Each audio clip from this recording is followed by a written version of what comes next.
Assalamualaikum warahmatullahi wabarakatuh.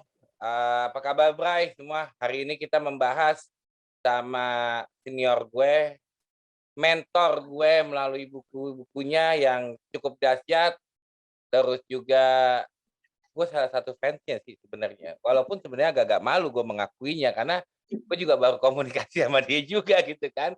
Tapi the 10th book-nya dia, 10 bukunya dia tuh ada di aku. Sebentar, aku nggak sempet bawa tadi kan. Itu yang terakhir itu ya bukunya tuh apa namanya, Cara Memenangkan di MK. Wah itu dahsyat Bro. Nah ini kebetulan udah ada Mas Denny Indrayana nih. Selamat siang nih Mas Denny nih. Lagi di Melbourne nih Mas ya. Terima kasih. Selamat siang, Mas Fatur. Lagi di Sydney. Oh lagi di Lagi di Sydney ya. Sydney sama keluarga, Iya. Mas. Iya, betul. Alhamdulillah. Iya Mas ya, aku salah satu fans fans berat lah kan gitu kan terhadap catatan-catatan dan analisisnya Mas. Jadi gini Mas, ini kan Terima lagi kasih. ini kan lagi heboh nih Mas masalah lapas Tangerang kan gitu kan, terus terbakarnya lapas. Sedangkan, Mas Denny ini kan bisa dibilang kalau buat saya gitu kan, orang yang melewati zamannya. Kenapa saya bilang orang yang melewati zamannya? Karena Mas itu udah gedor-gedor duluan, inspek segala macem, itu sebelum heboh-hebohnya lapas dan segala macam dan sebelum orang banyak pencitraan saat itu kan gitu Bang. Jadi Abang terlalu jujur lah dalam artian marahnya marah beneran bukan marah bikin drama kan gitu kan Bang. Nah itu buat saya Abang adalah orang yang melewati zamannya lah, gitu loh Bang. Gimana tanggapan Abang nih? Pembukaan dari Abang untuk masalah lapas yang terbakar, Bang.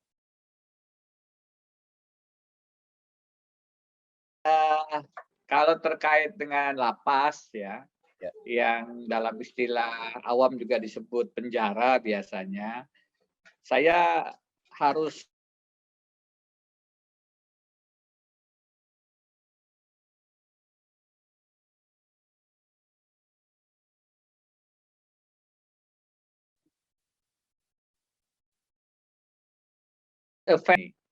mengapa demikian?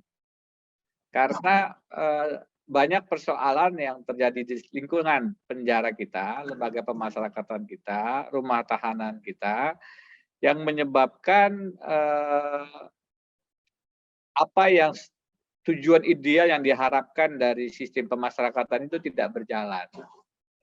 Nah, yang paling simpel yang masyarakat sudah tahu adalah masalah overkapasitas, Ya. overcrowding. Lapas Tangerang yang kemarin terbakar itu daya tampungnya 600. Ya. Diisi 2072. Betul. Nah, itu saja sudah tidak ideal. Mestinya pengawas atau sipirnya itu satu orang itu untuk bagaimana itu 12 orang mereka satu sip. Ya. Jadi artinya mereka ngawasi lebih kurang hampir 200 orang satu sipir. Itu pasti berdampak. Jadi turunan dari masalah berjejalnya atau tidak tertampungnya warga binaan, tahanan di penjara-penjara kita itu banyak. Pengawasan menjadi tidak berjalan baik, sistem pembinaan tidak berjalan baik, termasuk kaitannya dengan fasilitas. Fasilitas dalam artian listrik misalnya. Ya karena listriknya itu hanya ditujukan bagi 600, kemudian yang ada di situ 2072 pasti kan tidak sesuai dong. Ya. Daya tampung listrik yang harusnya tersedia dengan kebutuhan yang melonjak tajam. Itu kan 245% over kapasitasnya. Nah, karena pengawasannya tidak berjalan, karena terlalu banyak yang harus diawasi tadi, akhirnya banyak aturan-aturan main di lembaga pemasyarakatan yang akhirnya ditabrak, termasuk masalah tidak boleh membawa HP, ya semua bawa HP. Ya. tidak boleh membawa alat masak, ya akhirnya ada yang bawa rice cooker, alat masak air dan lain-lain, tidak boleh ada TV, akhirnya membawa TV dan seterusnya. Akhirnya ruang penjara, sel penjara itu pasti berseliweran alat-alat kabel-kabel listrik yang Betul. pengamanannya tidak juga standar. Nah, begitu. Sehingga potensi kebakaran itu sangat tinggi sebenarnya. Hmm. Dan inilah yang kemarin kita lihat. Jadi dengan segala hormat, dengan tetap sedih begitu, ini sistem penjara kita sudah gagal, sudah fail.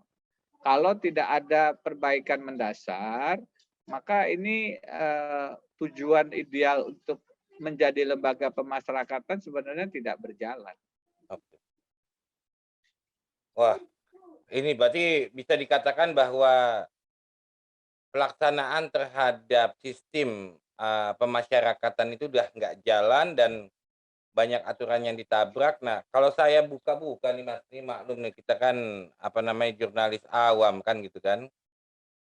Kalau misalkan itu kan berarti bukan cuman HAM-nya saja, artian, berhak untuk hidup, terus berhak untuk mendapatkan kesehatan, berhak untuk mendapatkan satu, apa namanya, kako dan PP 58 tahun 2000 apa, tahun PP 58 1999 itu dengan tata cara pelaksanaan wewenang dan tanggung jawab, terhadap perawatan tahanan, ini kan wewenangnya di pasal 2 ayat 1 tuh jelas tuh, Mas.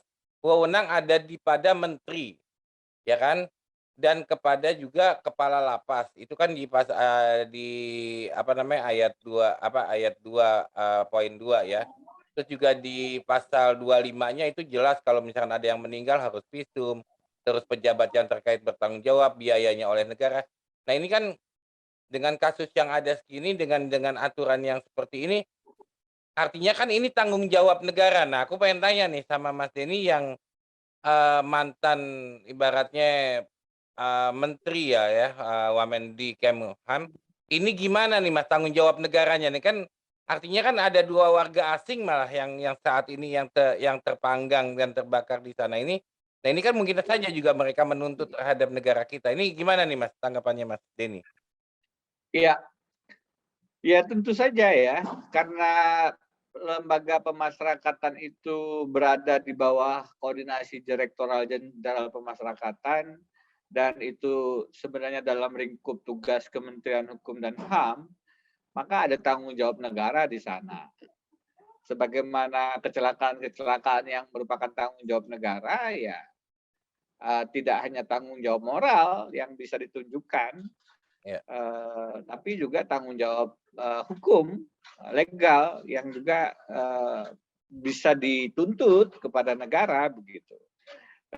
Tergantung nanti bagaimana hasil investigasi yang dilakukan di lapangan oleh aparat yang berwenang. Ya. Kalau ternyata arus pendek atau apapun itu ternyata terjadi karena adanya kelalaian atau tidak dilaksanakannya tugas dan kewajiban pelayanan oleh negara dalam hal ini lapas Tangerang, maka liability negara menjadi terbuka untuk dituntut baik secara laporan pidana maupun gugatan perbuatan melawan hukum secara perdata. Jadi tentu tergantung bagaimana hasil investigasinya.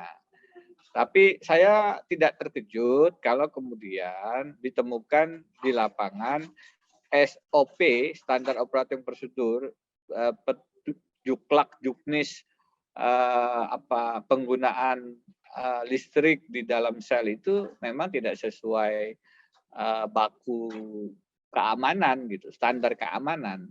Karena tadi akar masalah utamanya adalah overkapasitas. Meskipun overkapasitas itu juga adalah akibat, bukan sebab. Akibat apa? Yang paling sederhana analisisnya adalah akibat sistem pemidanaan kita yang keliru.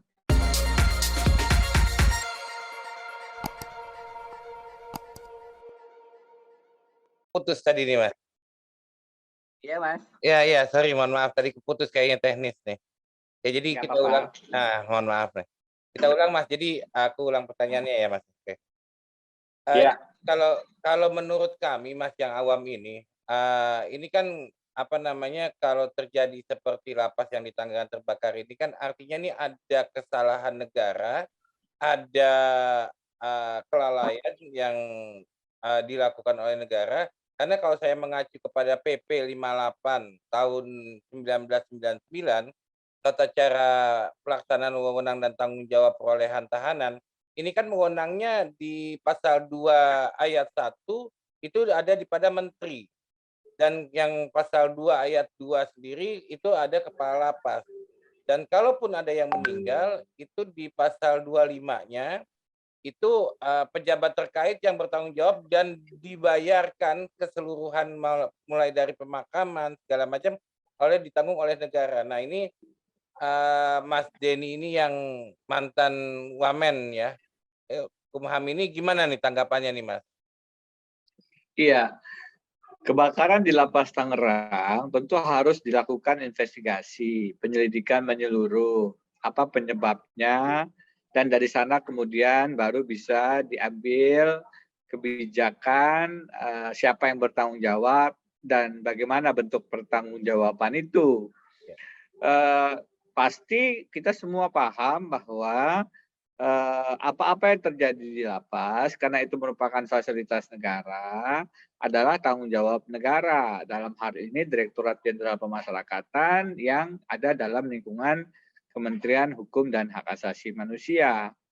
Tergantung dari hasil penyelidikan aparat yang berwenang, kepolisian, apa penyebab kebakaran. Kalau penyebab kebakaran itu ternyata ada kaitannya dengan tidak dilaksanakannya kewajiban-kewajiban dari negara, maka tentu pertanggungjawaban negara dapat dimintakan baik dari sisi pidana ataupun dari sisi pertanggungjawaban perdata dalam misalnya gugatan perbuatan melawan hukum. Jadi kita tunggulah hasil investigasinya seperti apa. Kalau ternyata itu pertanggungjawabannya pribadi, misalnya karena ada yang memang secara pribadi teledor menyebabkan api dan kebakaran, nah lain lagi bentuk pertanggungjawabannya kan begitu. Tidak bisa dong kalau ada satu orang, dua orang yang keliru, kemudian negara dimintakan bentuk pertanggungjawabannya. Jadi bagaimana bentuk pertanggungjawaban hukumnya? Tentu akan kita tunggu hasil investigasi dari aparat kepolisian, aparat yang berwenang. Yang pasti persoalan di Lapas Tangerang ini tidak semata-mata karena overkapasitas. Overkapasitas itu juga adalah akibat sebabnya. Akibat dari apa? Akibat dari politik hukum pemidanaan kita yang keliru, terutama dari sisi pemidanaan kasus narkoba, tindak pidana narkotika dan obat berbahaya. Kenapa demikian? Karena statistik menunjukkan bahwa lebih dari 50% narapidana yang ada di penjara kita itu terkait dengan kasus narkoba. Bahkan dan 70-80% kalau di kota-kota besar itu kasusnya di kasus narkoba. Kemarin kita dengar penjelasan bahwa di Blok C yang terbakar ini di antara sekian narapidana hanya 2 yang bukan kasus narkoba. betul. Jadi banyak sekali kasus narkobanya memang, dan itu keliru karena politik hukumnya salah. Undang-undang narkoba kita itu memberikan hukuman pemidanaan, pemenjaraan itu kepada bandar, kepada gembong, ya, pada pengedar, bukan kepada pengguna atau pemakai. Karena bagi pengguna atau pemakai mereka bukan penjahat, mereka justru korban yang sakit. Sebagai korban bukan harusnya mereka tidak masuk lapas, tidak masuk penjara. Harusnya mereka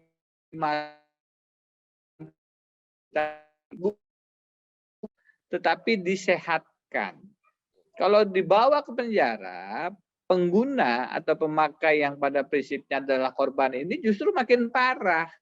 Kenapa? Karena di penjara, di lapas, mereka justru makin mudah mendapatkan obat-obat itu dibandingkan di luar. Orang pengedarnya biasanya ada di dalam. Oh gitu Jadi ya, saya Mas? punya cerita kemarin bertemu dengan salah satu kawan yang masuk ke dalam penjara, saya kunjungi begitu. Saya bilang bagaimana? Dia bilang pertama kali masuk itu ada sekitar 20 orang dan satu sel. Wah, pokoknya padat lah. Di antara 20 orang itu hanya saya dengan satu orang yang tidak pakai obat. Hanya berdua. 18 semua di dalam itu ngisep sabu semua. Uh, Lah, itu yang terjadi. Jadi harusnya bagi pengguna atau pemakai itu bukan dimasukkan ke dalam penjara, makin parah. Dan itu yang terjadi bagi para pesohor kan. mhm, Kalau kita nonton televisi, nonton berita, ya, kalau ada pesohor, selebritas yang tertangkap kasus narkoba kan hampir tidak pernah mereka dipenjarakan. betul. Mereka dikirim ke panti Rehabilitasi. direhab dan setelah itu bebas, tidak masuk penjara. Nah, ini menunjukkan politik hukum kita diskriminatif bagi rakyat biasa, rakyat awam, bahkan koruptif. Maksudnya apa koruptif, Pak Denny? Tidak jarang masyarakat itu dihadapkan pada pilihan, kalau Anda tidak membayar sekian-sekian, maka pasalnya pasal pengedar. Betul, betul. Kalau membayar dengan angka sekian, maka Anda dapat pasal pengguna yang hukumannya lebih ringan. Nah, mereka ini tidak bisa bayar, akhirnya dikenakan pasal pengedar. Pak Denny keliru, mereka yang dipenjara itu bukan pengguna, Pak, pengedar. Pasalnya pasal ini. Lah itu belum tentu betul. Bisa jadi mereka itu kena pasal pengedar karena tidak bisa bayar membeli pasal pengguna, begitu. Oh, Sedangkan yang harusnya menjadi pengedar bandar malah bisa dapat pasal pengguna karena bisa bayar. Gitu. Nah, ini yang kemudian jadi menyebabkan saking banyaknya pengguna yang ditangkap, terkena pasalnya pasal pengedar, penjara kita penuh sesak dengan kasus narkoba, akhirnya over kapasitas, akhirnya pengawasan tidak berjalan, hak-hak narapidana tidak sesuai dengan tujuannya, akhirnya banyak over kelebihan beban listrik dan akhirnya terbakar. Gitu. Jadi salah satu penyebab yang harus kita selesaikan adalah politik hukum pemidanaan kita dalam kasus narkoba. Kalau yang masuk penjara itu adalah badan pengedar gembongnya, nah itu tidak seberapa. Tidak sampai sekarang ini di atas 50%. Ini di atas 50% ini bukan bandar pengedar gembong ini pengguna yang harusnya tidak masuk penjara, mereka tapi bukan kriminal dipenjarakan begitu. dan mereka bukan kriminal kan gitu kan. Mereka korban. Betul. Pengguna ini harusnya korban yang masuk panti rehab, bukan masuk penjara begitu. Betul, betul, betul. Nah, kembali lagi, Mas, jadi, kalau saya melihatnya dari yang over kapasitas, terus maupun dari yang, akhirnya sampainya terbakar, yang digambarkan detail lah oleh Mas Denny ini. Nah, yang saya, konsenkan adalah harusnya kan kewenangan dari Menkumham sendiri, ini kan bisa sebenarnya dia membatasi ataupun dari Menko-nya sendiri ibaratnya sebenarnya bisa menjadi satu apa, memberikan satu usul atau satu tekanan kepada pihak-pihak penegak hukum untuk bisa membatasi ini. Sebenarnya ini kan hanya masalahnya kebijakan, Mas, jatuhnya. Bagaimana polisinya mereka ini mampu untuk menjadikan rumah tahanan ini adalah, sesuai dengan tujuannya. Kan seperti itu, sesuai dengan undang-undang, apa namanya, sesuai dengan peraturan Menkumham sendiri nomor 33 tahun 2015 gitu loh, Mas. Jadi buat saya sebenarnya peraturan ini seperti yang Mas Denny kalau saya baca berita-berita Mas Denny sendiri kan yang Mas tidak ke LP Sukamiskin, Mas juga ibaratnya sampai juga yang masalah apa namanya, di di Medan, terus seleksi Kalapas juga yang Mas langsung turun tangan. Terus juga Mas Denny juga ibaratnya, apa namanya, sidaknya Mas Denny ke BNN juga ke LP Pekanbaru. Ini kan dulu pernah dijalankan sama Mas Denny bagaimana mengurangi juga hal-hal tersebut gitu loh, Mas. Berarti hal ini tidak berjalan ke sini dengan baik seperti itu, Mas. Kalau saya melihatnya itu, Mas. Nah, tanggapan Mas ini gimana? Iya, jadi isu lembaga pemasyarakatan ini menurut saya sudah cukup layak untuk menjadi presidensial issue. Oke. Artinya tidak cukup hanya diselesaikan pada level Menko. Memang sih seandainya Menko-nya punya kekuatan untuk juga merangkul Kementerian Keuangan, baik. Karena ini juga terkait dengan anggaran. Ya. Nah itu kalau Menko Polhukam, tapi Kementerian Keuangan Perekonomian, maka ini kan lintas Kemenkoan ini, lintas Menko, paling tidak melibatkan Menko Polhukam dan Menko Perekonomian. Itu sebabnya saya menyatakan ini pesan perhatian dari presiden. Presidensial issue ini. Artinya apa? Artinya titik hukumnya sudah langsung di bawah direktif lembaga kepresidenan. Apakah presiden menugaskan wakil presiden? Bisa juga. Ya, ya. Artinya Pak Wapres atau masalah negara Bapak ikut benahi, tolong antara dua Menko, paling tidak Menko Polhukam dan Menko Perekonomian dikoordinasikan agar ada penyelesaian yang lebih mendasar, lebih revolusioner terkait lembaga pemasyarakatan kita. Bisa demikian pendekatannya, karena misalnya overkapasitas, tentu pembangunan lapas baru itu salah satu solusi. Tapi tidak satu-satunya solusi. Perbaikan politik hukum, pemenjaraan kita, pemidanan kita atas kasus narkoba. Itu juga kalau itu dilakukan berkurang 50% itu penghuni penjara. Ya, ya. Karena 50% itu mayoritas pengguna. Ya. Sehingga kalau itu kemudian bisa diberikan pengampunan atau amnesti massal dari presiden, kemudian situ tingkat hunian di lembaga pemasyarakatan kita. Kemudian banyak hal-hal lain, misalnya pemberian remisi yang lebih longgar bagi anak, bagi orang-orang muda, bagi wanita hamil dan seterusnya. Terutama kalau kita kaitkan juga dengan kondisi COVID. Ini kan Pak Menkumham, Pak Yasona Lawli juga sedang mengambil kebijakan untuk early release. Betul, betul, betul. Nah itu lebih awal untuk dibebaskan kalau memenuhi syarat terkait dengan kondisi pandemi COVID-19 dan seterusnya. Jadi sebenarnya banyak yang bisa dilakukan, kebijakan-kebijakan yang saya pikir memang mesti ditarik sampai pada level lembaga kepresidenan. Apakah presiden langsung yang menangani atau memberikan delegasi kepada wakil presiden, itu pilihan yang di-assess mana yang lebih tepat. Ya, ya, ya. Ya, artinya presiden isu ini yang Menangani. Tapi kalau misalnya wakil presiden ya. iya, Mas. Jadi presiden isu ini yang sebenarnya yang harus dijembatani dan dilaksanakan sama tim apa kalau kita dulu kan UKP 4, sekarang itu mungkin KSP mungkin ya, yang harus sebenarnya Betul, betul. bergerak lebih lanjut menghubungi lintas sektoral ini, seperti itu ya, Mas? Betul, tentu tidak semua masalah itu layak untuk diangkat menjadi isu kepresidenan. Isu yang menjadi atensi Bapak Presiden langsung. Banyak sekali masalah-masalah yang harus selesai pada level kementerian dong. Betul. Atau kemudian pada level Kemenkoan. Tapi ya 1-2 itu kemudian karena lintas Menko menjadi layak untuk diangkat menjadi atensi langsung Bapak Presiden Ya. atau Ibu Presiden begitu.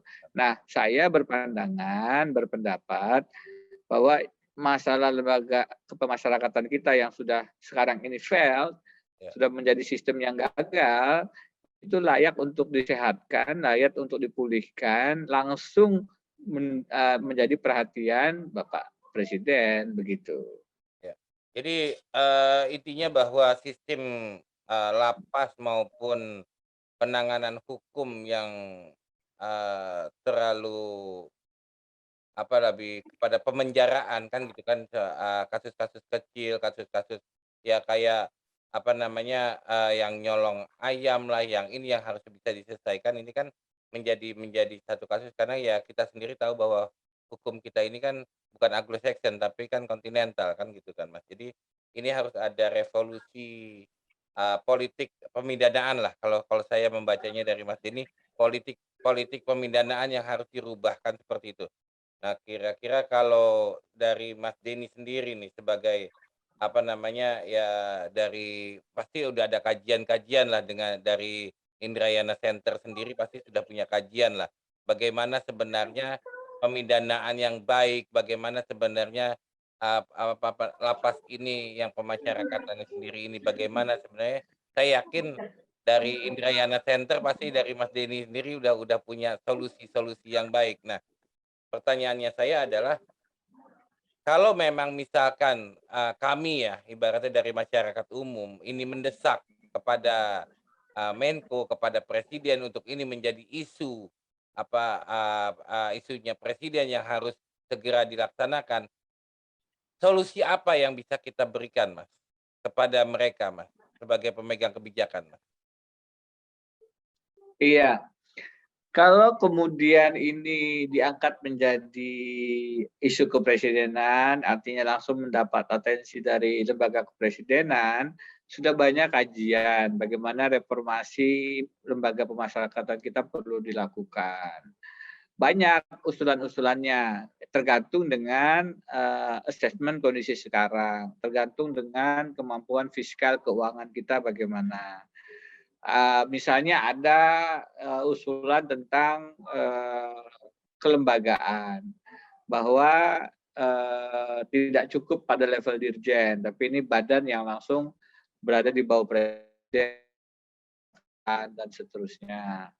Itu memungkinkan. Tapi saya juga hati-hati ini, karena kalau semua lembaga itu merasa perlu di bawah presiden, nanti presidennya juga keteteran. Tapi ini satu satu usulan yang perlu dikaji, dianalisis. Saya mengatakan kalaupun dilakukan tidak dalam waktu dekat. Kenapa? Karena kalau situasinya masih tidak kondusif, masih terlalu banyak praktek-praktek bad governance, kalau kemudian itu dijadikan badan yang otonom, maka kita justru memperkuat praktek-praktek koruptif itu di lembaga atau badan pemasyarakatan yang baru itu. Jadi kalaupun akan ada badan pemasyarakatan baru, perlu langkah-langkah transisi di mana ada langkah-langkah penindakan yang tegas kepada praktek-praktek pungli misalnya, Ya. yang sangat sayangnya dengan segala hormat kepada teman-teman yang telah bekerja keras di pemasyarakatan, sayangnya masih merupakan keseharian pungli-pungli ini begitu.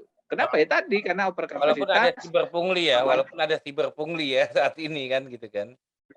Dan iya, tidak sulit untuk menemukan pungli. Anda berkunjung ke lapas saja itu ada meja-meja, nanti Anda harus bayar sekian-sekian untuk kunjungan begitu. oke. Yang pada saat coba kami tertibkan dengan program yang kami nemukan anti halinar, anti HP, anti pungli, anti narkoba. Ya. Nah, itu satu bentuk badan baru pada pemasyarakatan yang langsung di bawah presiden, maka itu harus hati-hati betul dilakukan. Yang selanjutnya misalnya ada pemikiran bagaimana melibatkan swasta.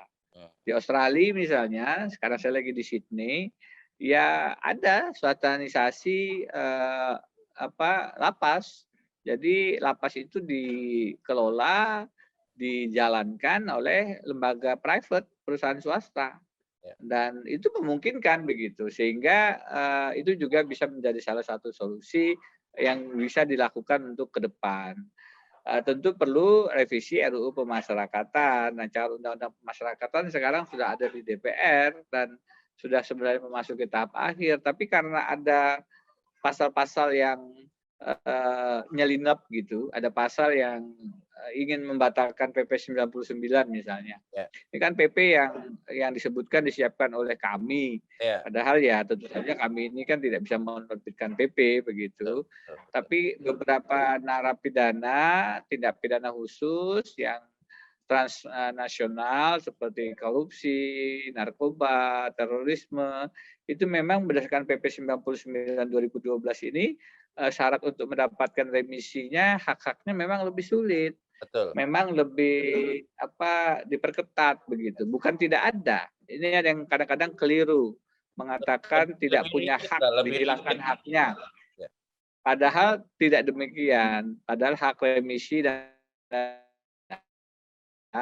tapi dengan syarat-syarat yang lebih ketat. Kenapa? Karena sebelumnya dan memang sudah jamak kita paham, pemberian atau pengurangan hukuman itu juga menjadi objek transaksional jual beli.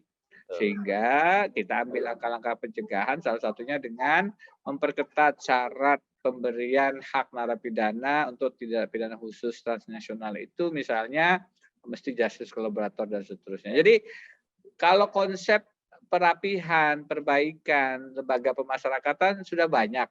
Tinggal ada willingness, ada political will untuk melakukan. Kita ini mampu, tapi kadang-kadang tidak mau. Itu persoalannya. Jadi poin yang saya ambil sebenarnya semua perangkat dari zamannya Mas Denny dan ke sini itu, sudah disiapkan, aturannya juga sudah jelas, tujuan bagaimana lapas itu juga sudah baik, hanya bagaimana mau melakukan atau tidak mau melakukan, kan seperti itu, Mas. Bahwa ini harus dipimpin oleh seorang presiden untuk memberikan penugasan kepada Menko secara khusus, karena ini lintas sektoral dan dibantu oleh, staf kepresidenan harusnya, dan ini, tidak lagi terjadi hal-hal seperti kerusuhan, sampai dengan terakhir kemarin itu adalah 41 orang terpanggang dan 2 itu warga asing dan itu cukup membuat malu Indonesia. Kalau dari saya sih cukup miris, Mas, cukup miris karena ini pasti dilihat oleh internasional, bagaimana Indonesia semakin terpuruknya, ya buat saya udah sulit bicara lagi, Mas, gitu loh, dengan yang digambarkan sama Mas Denny tadi. Jadi, ya semuanya udah oke secara konsep, secara aturan kan gitu kan, dan sidaknya Mas juga ada. Kalau saya baca malah Mas, sidak itu ada SOP-nya, jadi SOP sidak aja ada kan gitu kan ibaratnya, mendatangi segala macam seperti itu yang saya baca detail itu, artiannya sampai sedetail itu aja waktu zaman Mas Denny itu sudah memikirkan kan gitu kan. Nah, balik lagi pertanyaan terakhir dan aku butuh statement terakhir dari Mas Denny, eee, seandainya Mas, ini adalah hasilnya, bahwa ini benar korsleting listrik, artinya ini adalah benar karena over kapasitas, over pemakaian listrik, artinya kalau saya melihat lagi ke undang-undang dan peraturan yang ada, ini kesalahan negara, Mas. Kenapa dia tidak membatasi? Kenapa kok ini masih tetap diterima? Kenapa kok ada penabrakan SOP, ada penabrakan aturan? Nah, ini kan menjadi kesalahan Kalapas maupun menteri. Nah, statement-nya Mas Denny terakhir bagaimana? Iya, sekali lagi kalau kita bicara siapa yang bertanggung jawab, siapa yang punya responsibility, secara aturan ini berada di bawah Kementerian Hukum dan HAM. Ada pertanggungjawaban moral pasti. Kalau pertanggungjawaban legal, hukum dan lain-lain, ya kita harus tadi sekali lagi saya tidak bisa jump to conclusion. Ya. Mendengar tanpa menunggu hasil investigasi yang sekarang sedang berproses, sedang berjalan pasti dilakukan oleh aparat yang berwenang. Jadi kita tidak fair juga kemudian langsung menjudge bahwa ini ada yang keliru di kalapasnya, ada yang keliru di Pak Menterinya dan seterusnya. Tidak tepat juga kita langsung melompat pada kesimpulan demikian tanpa kita melihat, mendengar dan mendapatkan hasil investigasi yang profesional yang sekarang sedang berjalan di aparat yang berwenang. Kira-kira begitu, Mas. Oke, oke, Mas. Oke, Mas, terima kasih banyak. Nih banyak banget ilmu yang saya dapat. Mungkin, nanti kita dari hasil investigasi ini, ya mungkin saya ngubungin Mas Denny lagi nih, untuk lebih memahami bagaimana sebenarnya tujuan permasyarakatan. Ini kan belum belum nyampe ke sana nih ibaratnya. Apa sih yang diharapkan? Ya, Ya, terima kasih Mas Denny Indrayana, terima kasih Indrayana Center, terima kasih juga atas luang waktunya. Oke, kita kembali. Oke, Bray, hari ini kita sudah mendapatkan pemahaman, sudah mendapatkan satu pencerahan dari abang kita, beliau jauh-jauh di Sydney. Ya, alhamdulillah kita sudah bisa komunikasi dengan Mas Denny. Insya Allah setelah hasil investigasi kita akan ada pencerahan kembali dari Mas Denny Indrayana dan Indrayana Center sendiri. Ya mungkin untuk penutup silakan Mas Denny untuk memberikan, closing statement untuk persuasi. Silakan Mas. terima kasih Mas Fatur, Kanda Fatur, teman-teman Persuasi TV. Merupakan kehormatan bagi kami untuk hadir pada acara dan kesempatan ini bertukar pikiran, dan tentu saja ini persoalan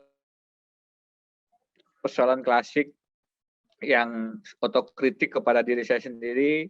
3 tahun kami sebagai Wakil Menteri Hukum dan HAM tahun 2011-2014 juga tidak bisa menyelesaikan persoalan ini. Ya memang tidak bisa cepat ini karena sudah sangat rutan, sudah sangat berakar, berurat, berkarat begitu persoalannya, sehingga tidak bisa diselesaikan dalam waktu cepat. Perlu ada rencana yang konsisten, istiqomah dijalankan, dan karenanya saya tadi mengusulkan sekali lagi dengan segala hormat, ini sebaiknya menjadi perhatian atensi presiden, siapapun presidennya. Menjadikan isu lembaga pemasyarakatan kita yang sekarang sudah relatif gagal sistemnya menjadi presidential issue. Mudah-mudahan dengan demikian akan ada kebijakan yang lebih mendasar, akan ada support anggaran yang lebih memadai, karena tidak mungkin juga ini diselesaikan dengan anggaran yang sedikit. Ini membutuhkan anggaran yang tidak kecil. Sehingga dengan demikian memang layak untuk menjadi presidential issue. Terima kasih Mas Fatur, terima kasih Persuasi TV. Oke. Assalamualaikum warahmatullahi wabarakatuh. Waalaikumsalam warahmatullahi wabarakatuh. Terima kasih, Bray, semua. Salam persuasi, salam demokrasi, dan salam persatuan. Pastinya jangan lupa like, share, and subscribe. Oke? See you. Ya, makasih Mas. Banyak banget nih ilmunya. Terima kasih Mas. Ya, ya, thank you, thank you.